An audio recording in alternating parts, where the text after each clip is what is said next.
ചിത്ര ചേച്ചി, നമ്മളിപ്പം സിറ്റിയിലാണല്ലോ ജീവിക്കുന്നത്. അപ്പം നമ്മുടെ ഇവിടുത്തെ ഒരു ഓണാഘോഷം നമുക്കറിയാമല്ലോ.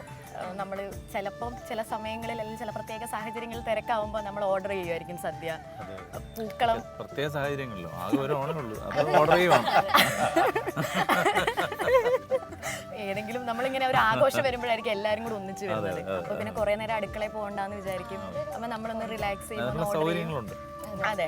അപ്പൊ ഇതിൽ നിന്നൊക്കെ മാറി നമുക്കൊരു ഓണം ഉണ്ടാവുമായിരിക്കില്ല നമ്മുടെ മെമ്മറിയിൽ എപ്പോഴെങ്കിലും, അല്ലെങ്കിൽ നമ്മൾ നാട്ടിൽ പോകുമ്പോൾ ഇതിൽ നിന്ന് വ്യത്യസ്തമായിട്ടുള്ള ഒരു ഓണമായിരിക്കും. ചേച്ചിക്ക് അങ്ങനെ ഓർമ്മയുള്ള ഒരു നൊസ്റ്റാൾജി ആയിട്ടുള്ള ഒരു ഓണം ഏതെങ്കിലും ഒരു വർഷത്തെ ഏതായിരുന്നു?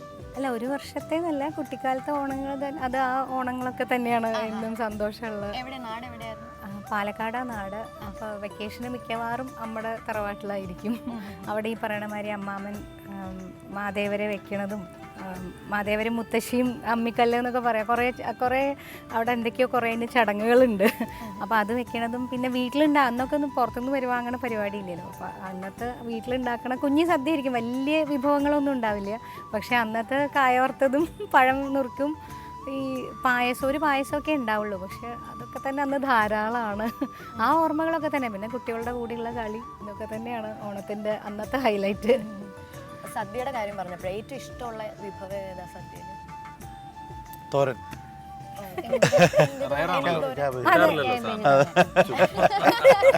അല്ല, എനിക്ക് ഭയങ്കര ഇഷ്ടമാണ് തോരൻ. അല്ല, എൻ്റെ വീട്ടില് ഈ ഓണത്തിന് സദ്യ എന്ന് പറയുന്നത് വളരെ സ്പെഷ്യലാണ്. അച്ഛന് പ്രത്യേകിച്ച് നമ്മളെ കുട്ടിക്കാലം മുതൽ, ചെറിയ ഓർമ്മയുള്ള കാലം മുതൽ തന്നെ ഈ കഴിക്കാൻ പഠിപ്പിക്കുന്ന ഒരു രീതിയുണ്ട്. ഇല ഇട്ടിട്ട് അതിലെവിടെ ഏത് കൂട്ടാൻ ഏത് കറി വെക്കണം എന്നുള്ളത് തീരുമാനം, ഒരു സ്ഥാനമുണ്ട് വിളമ്പുന്നതിന്. അതൊക്കെ നമ്മളെ പഠിപ്പിച്ചിട്ടുണ്ട്. അപ്പം നമ്മൾ അത് കുറച്ച് മുതിർന്നതിന് ശേഷം ഇപ്പോൾ ഞങ്ങൾ ഇപ്പോൾ ഈ കഴിഞ്ഞ 2 വർഷം മുമ്പ് വരെയും വീട്ടിൽ പോയാൽ എൻ്റെ ഫാമിലി, എൻ്റെ വൈഫും കുട്ടികളും, അനിയൻ്റെ വൈഫും കുട്ടികളും, അപ്പം ഞങ്ങളെല്ലാവരും ആദ്യം അച്ഛനും അമ്മയും ഇരിക്കും, അവർക്ക് വിളമ്പി കൊടുക്കും, കുട്ടികളിരിക്കും, പിന്നെ ഞങ്ങൾക്ക് തിരിച്ച് അവർ വിളമ്പി തരും, അല്ലെങ്കിൽ തിരിച്ച് അങ്ങനെ മാറി മാറി. അപ്പോൾ ഇതെല്ലാം കൃത്യമായ സ്ഥലങ്ങളിൽ വിളമ്പുന്നതും ഈ വിളമ്പുന്ന ഈ ഇല ഒഴികെ മുഴുവൻ സാധനവും കഴിക്കണം എന്നുള്ളത് തീരുമാനമാണ്. വേസ്റ്റ് ഇല്ല.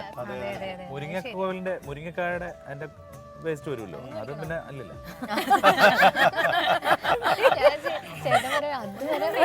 അതുവരെ കഴിച്ചാൽ കൊള്ളാമെന്ന് ആഗ്രഹമുണ്ട്.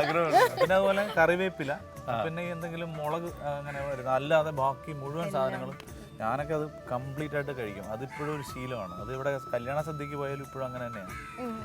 പറയില്ലേ, പട്ടി നാണിക്കുന്ന ഇല എന്നൊക്കെ പറയും.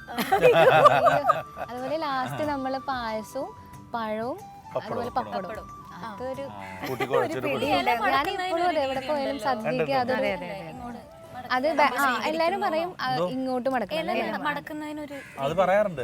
ഇപ്പോഴും കൃത്യമായിട്ട് അറിഞ്ഞൂടാ, ഇങ്ങോട്ട് മടക്കുക എന്ന് പറഞ്ഞാൽ നമുക്ക് തൃപ്തിയായി എന്നുള്ളതാണ്. എന്നാലും ഇനിയും ഇങ്ങോട്ട് സദ്യ വേണം. പായസവും പപ്പടവും കഴിഞ്ഞിട്ട് നമ്മുടെ അങ്ങോട്ടേക്ക് കൊല്ലത്തെ ഏരിയയിലേക്ക്, ഇവിടെ ഉണ്ടോന്ന് എനിക്ക് അറിയത്തില്ല, അത് കഴിഞ്ഞിട്ടും ചോറിടും, രസവും മോരൊഴിക്കുന്ന പച്ചമോരൊഴിക്കും. അപ്പോഴാണ് സദ്യ കംപ്ലീറ്റ് ആവുക. അതെന്ന് വെച്ചാൽ വേറെ ഒന്നുണ്ടല്ല, ഈ പായസം കഴിക്കുമ്പോഴേ ഒരു 2-3 പായസം കഴിക്കുകയാണെങ്കിൽ അപ്പോൾ ശരിക്കും മത്താവുമല്ലോ. അപ്പോൾ അതൊന്ന് നോർമലൈസ് ചെയ്യാൻ വേണ്ടിയിട്ട് അതിവിടെ ചെയ്യും. ഇപ്പം പുളിരസവും പിന്നെ ഒരു എന്താ പറഞ്ഞാൽ നമ്മൾ പറയില്ലേ കംപ്ലീറ്റ് ഫുഡാണ് സദ്യ. കംപ്ലീറ്റ് ഫുഡ് അല്ല, അത് ഓവറാണ്. അത് കംപ്ലീറ്റ് ഫുഡ് എന്ന് പറയുന്നത് അത് ശരിക്കും ഒരു സമീകൃത ആഹാരമൊന്നുമല്ല സദ്യ. എൻ്റെ ഒരു ഇതിൽ ഇത് കാലറി കൂടുതലാണ്. ഇത്ര സാധനങ്ങൾ ഒരു മനുഷ്യനെ അങ്ങനെ കഴിക്കുന്നത്. വേറെ കാര്യമുണ്ട്, അതിന് കഴിക്കുന്ന രീതി ഉണ്ടല്ലോ. നമ്മൾ ചോറ് കുറേ ഇടുമല്ലോ.